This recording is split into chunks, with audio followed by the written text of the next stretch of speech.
Salam kardeş. Salam. Ne atarsan ne var ne yok. Değerli izleyicileri salamlayıram. Karşılayalım kanalına abone olun, videonu ahire kadar izleyin. Buyurun bakın değerli izleyiciler. Değerli izleyiciler, bugün de Mart'ın 20'si. Baba belə çəkirəm. Tamam edeyim. Bunların hamısı bak birinci, ikinci qarnalı. 500 baş heyvanlı. Değerli izleyiciler, bu malla partner olunur.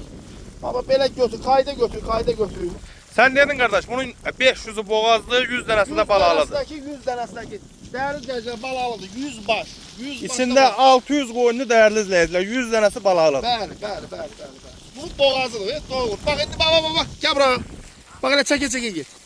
Çeke Maşallah olsun süper heyvan. Bak indi ver bak. Bak indi bak biri doğru. Bak o kardeşler baksın. Bak biri doğru. Bak. Maşallah. Gördünüz. Maşallah. Yani bu heyvan değerli izleyiciler. Partapart doğur.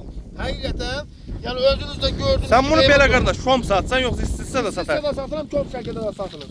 Kim istəsə əlaqə saxlasın. Əlaqə nömrəmiz sayfada var. Bak, bunlara bak. Buna Maşallah. bak, həyat. İçində 5 dənə distalmış qoyunum var, 5 ədəd. 5 tanesi. Yerdə qalan hamısı qara cavan heyvandır, yerdə qalan. 350'si birinci, ikinci qarnadır. Bunlar birinci karnadı. Bəli. Belə bak, çək.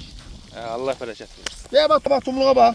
Bunun neçə dənə belə erkeği var? 20 dənə də belə erkək var, 20 ədəd. Değerli Bak, izleyiciler. koyun Koyun yeter. hamısı Bak, belə bak, kızıl bak. yerində bak. Hamısı birebir.